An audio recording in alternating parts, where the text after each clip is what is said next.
Ford took all the way up until 2015 to give the Mustang GT a factory-independent rear suspension setup, which means that the GT itself had a live axle for literally 50 years before Ford felt the need to change it. The Mustang is a car that Ford has always tried their best to keep the soul and DNA of the same, for good reason. With a history as illustrious as its, any radical changes to the Mustang risk tarnishing the name forever. But back when the Mustang was still in its infancy, someone had the daring idea to convert this new rear-wheel drive pony car into a production car testbed for their new all-wheel drive system. And this ultra-rare prototype Mustang was largely brushed to the side by history until now. This is the story of the incredibly rare Ferguson four-wheel drive Mustang that the world never got to see. In 1950, amidst the post-war boom, British inventor Harry Ferguson founded Ferguson Research, a company born from his relentless pursuit of engineering excellence. And Harry was no stranger to engineering. He was already a visionary who had revolutionized agriculture with his groundbreaking tractor designs and growing tractor empire, Ferguson Tractors. Ferguson Tractors itself was then sold to Massey Harris, which was another English tractor company post-World War II, which gave Harry ample cash laying around to invest in new ventures, and he saw the automobile market as his next big play, which made sense. He could take all of his manufacturing and engineering knowledge that helped him sell countless tractors and now channel that into the car business. His main goal was to build a series of reliable all-wheel drive family cars and potentially sell these designs to major manufacturers to bring to life. Much like he had done in the past with some of his tractor designs in partnership Ford. In an effort to draw significant public intrigue for these new all-wheel drive developments, Ferguson and one of his new company's co-founders, named Tony Rolte, turned their focus into building an all-wheel drive Formula One car. This F1 car could create breakthrough connections for Ferguson to prove the concept of his all-wheel drive systems to the major players in the market. Their Formula One car would be called the Ferguson P99. And while it did not see a ton of racing action, it is still to this day the only all-wheel drive Formula One car ever to win a race, being the 1961 International Gold Cup, where the car was piloted by the legendary Stirling Moss. But their initial plans paid off, because even though the P99 wasn't super successful, this exposure did gain them contracts to help build various all-wheel drive race cars, like the Felda 4 Ford and others. Tragically, though, right as the Ferguson-supplied all-wheel drive race cars started to see some widespread adoption, Harry Ferguson passed away, leaving the company to Rolte and Ferguson's son-in-law, Tony. It was at this point in the story that the Ferguson focus was shifted, and they truly doubled down on the commercial licensing of their Ferguson four-wheel drive system, which would become their claim to fame. They would initially sell this system to the British automaker Jensen for use in their soon-to-be oil drive interceptor, which was named the FF. Outside of this niche application, though, Ferguson would then turn their sights to Ford.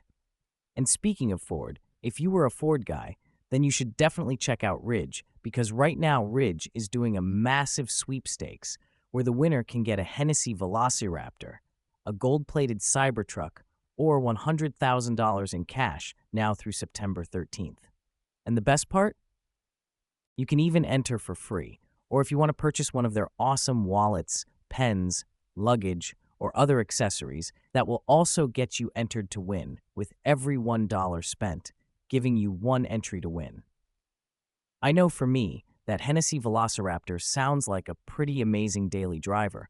With the prior Ford and Ferguson business relationship existing back in the tractor days, albeit with some legal troubles, the idea was to still take that small in that they had with Ford and pair that with their newly launched and meteorically successful Mustang. Ferguson wanted to pitch Ford on offering a Ferguson four-wheel system for the Mustang, which again was quickly becoming a powerhouse seller for the brand.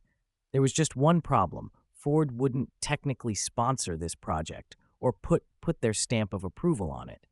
Ferguson had to purchase 2 or 3 Mustangs on their own accord and engineer and install these conversion kits in them in an effort to present them to the upper brass at Ford as well as other manufacturers to prove the concept. One of the Mustangs that Ferguson ordered was kept stock, and another one had the entire all-wheel drive conversion done to it, so they could do an easy one-to-one comparison. Both cars featured automatic transmissions and a 289 small block under the hood with no modifications done to them from a powertrain perspective. And the reason that I say 2 or 3 cars is because most articles I could find mention that there were 3 of these, but the Tampa Bay Automobile Museum says there were only 2 of these cars, and they just so happen to currently own one. So take that as you wish.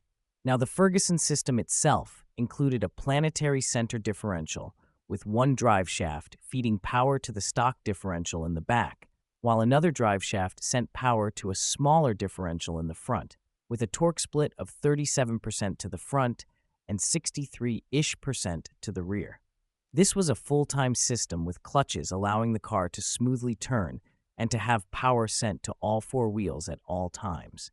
As a result, this Mustang would have gotten far better traction in every single driving situation. But the rear bias of this all-wheel drive system would also allow this car to have a similar feel to a stock Mustang.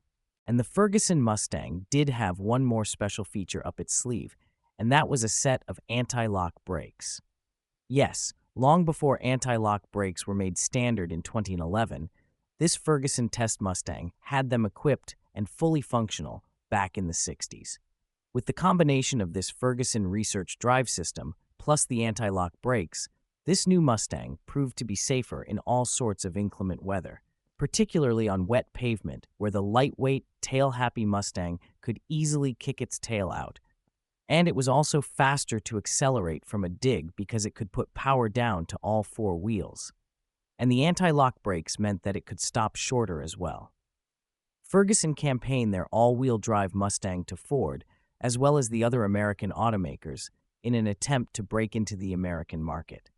And the bigwigs at Ford, and the Big Three in general, were really impressed with the performance and benefits of this new system. But none of them bid on it, at least not yet.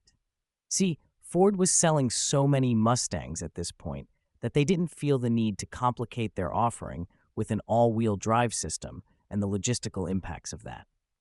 Plus, you have to remember, Ford declined to put independent rear suspension on the Mustang because it would have added like $10 to the per-vehicle cost, and this system was considerably more expensive than that.